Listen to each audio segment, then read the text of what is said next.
Dr. Bob Bowman, deconstructing the left-right paradigm at thepatriots.us. One of the problems inherent in what Dr. Bowman is addressing at The Patriots is the problem of breaking people out of the conditioning that they've been put under to accept that the world itself is divided into left and right issues, liberal and conservative positions, Republican and Democratic worldviews. Certainly the indoctrination in this phony paradigm runs deep, and it can be hard to break out of it. Republicans might think of 9/11 truth as a far-left issue. Democrats might think of OKC truth as a far-right issue. They are both wrong, as both movements represent a completely different worldview than the simplistic red versus blue, left versus right, liberal versus conservative binary thinking allows. 9/11 truth is neither liberal nor conservative. It is merely an attempt to discover the truth about 9/11. So to break people out of their conditioning, perhaps what is called for is not political polemics or verbose tirades on the political system. Perhaps what is really needed is just to focus on those facts that represent the most compelling evidence that we are being lied to about 9/11. It sounds simple, but for those who have been immersed in the 9/11 truth movement for years, and who are now well versed in all the ins and outs of the various facts, dates, names, connections, speculations, and all the other things associated with the highly specialized 9/11 truth information that comes out these days, may be difficult, if not impossible, to follow for those who haven't been following the movement to such an extent. That's why I was quite impressed to see a recent op-ed by Kevin Ryan, which appeared in the Bloomington Herald-Times. Kevin Ryan is an Underwriters Laboratories whistleblower who lost his job when he started to point out the sloppy nature and outright falsehoods of the UWL investigation into the WTC collapse. Since then, he's been a prolific researcher and is the co-editor of the Journal of 9/11 Studies, producing detailed reports on things like the connections between the world's nanothermite experts and the government investigation of the collapse.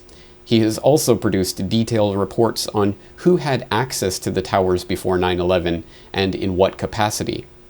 But in this recent op-ed, he strips down all the jargon and the convoluted details behind some of the more arcane 9/11 subjects and produces a simple, easy-to-understand account of what 9/11 truth is and why it's important.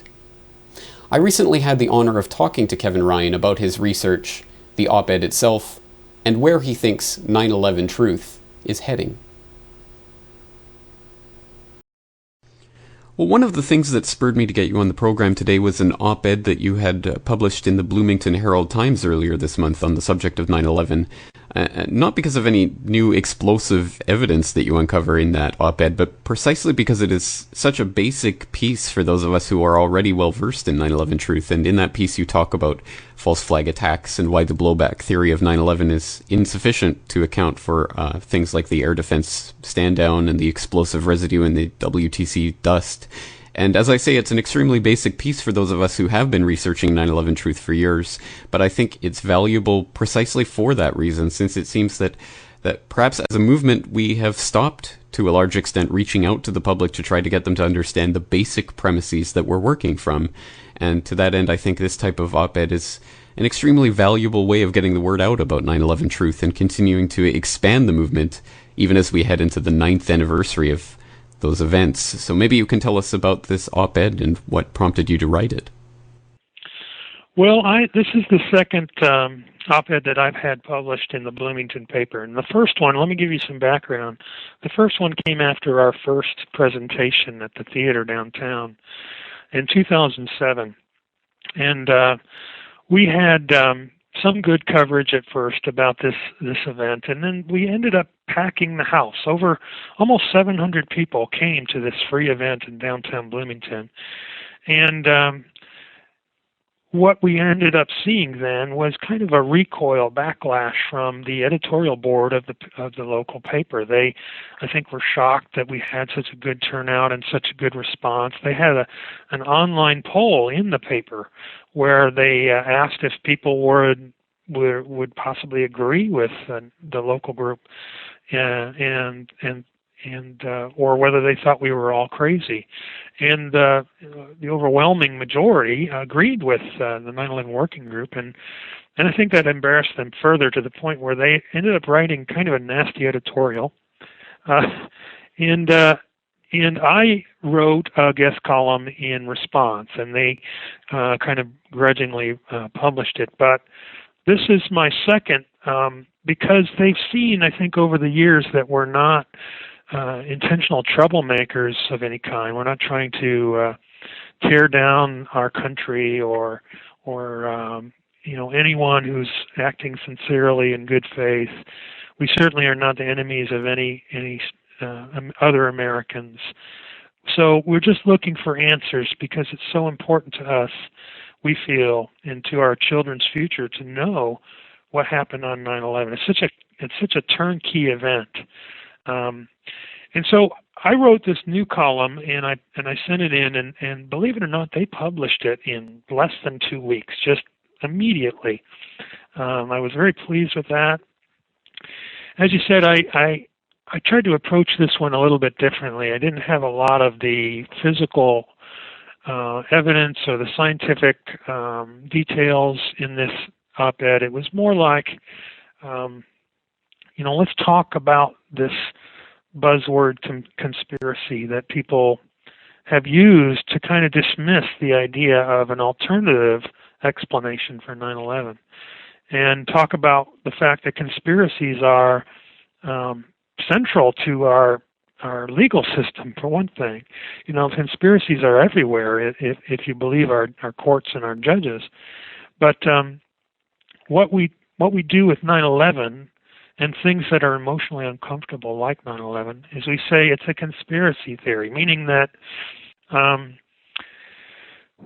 somehow we've redefined the term conspiracy to mean something where only it's not really believable that people would conspire to commit crimes, and certainly totally unbelievable in this redefinition that any powerful people would ever participate in a conspiracy to commit a crime like 9/11. Of course, that makes no sense at all, and that's what the op-ed was trying to say. But also, it tried to explain, from my viewpoint, what some of the basically commonly accepted theories are like. So the blowback theory, I talked about this idea of the blowback theory, where these poor people who just happen to live on the most strategically important lands in the world, where all the oil reserves are at and the natural gas reserves, those are the only people who can be conspiracy criminals, and they attack us not because they happen to live on those lands, but because we've been bombing them and blockading them for so long. So I say, okay, blowback is one thing, and the really hard line people draw who believe in that blowback theory is that they would never believe something called managed blowback. What I would call managed blowback is where the powerful folks would recognize this kind of retaliation, that these kind of irrational acts of violence called terrorism that constitutes blowback. They would never recognize that this is happening and then try to leverage it for themselves, for their benefit.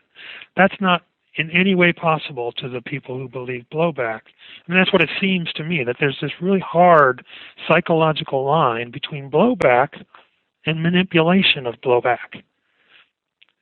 That I'm just trying to find that spot where people can't go, if you know what I mean, that point psychologically where, everything falls apart with rational thinking. Yes, because if you use rational thinking with 9/11, there's no way you're going to believe the official story. It doesn't make any sense whatsoever. It's just this long string of incredible and unbelievable events. So I'm trying to find that spot.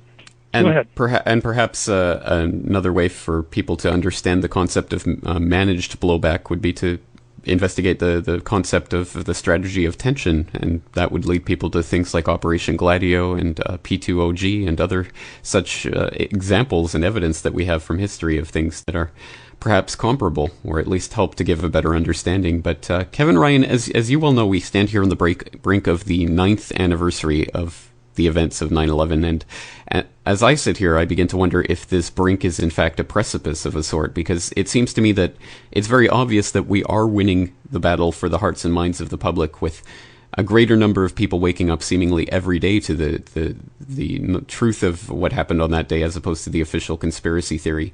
But the further away from the attacks that we get, the harder it becomes to achieve the true goal, I think, of the 9/11 Truth Movement, which is to see the creation of an independent investigation with subpoena powers.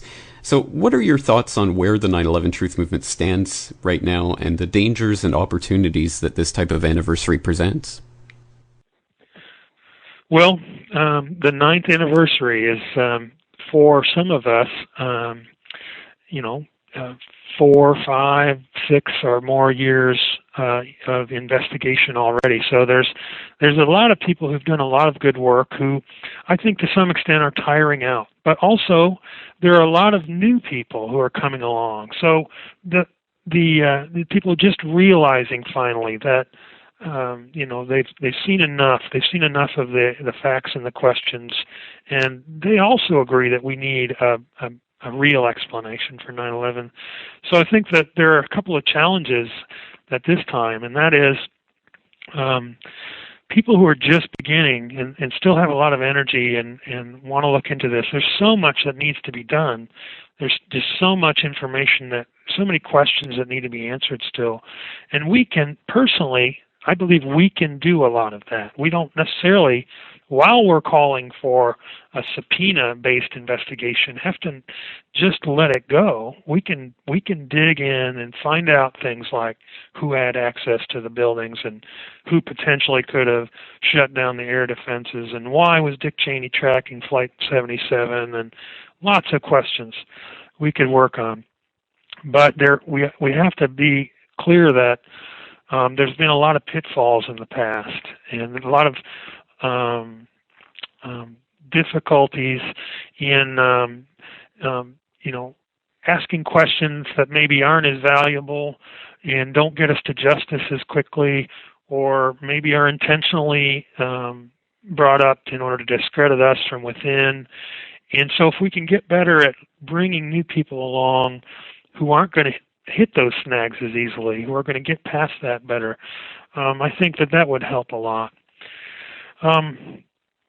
Additionally, I just noticed this mosque at Ground Zero discussion really appears to be, in my view, a psychological operation of some sort, because really not only is it not really a mosque and it's not really at Ground Zero, but the people, the camps that are dividing up, they appear to be arguing about whether or not it's okay for Muslims who committed the crimes of 9/11, who are part of the people who committed the crimes of 9/11 were Muslims, is kind of the default assumption, and let's argue from there.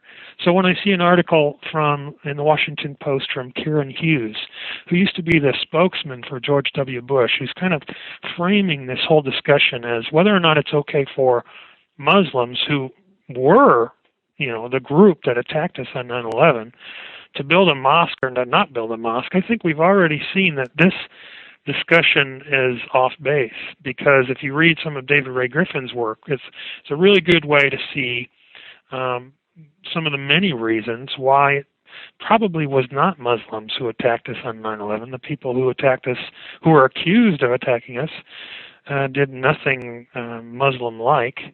And also there are a lot of other reasons. But so what my point is here is that we should watch these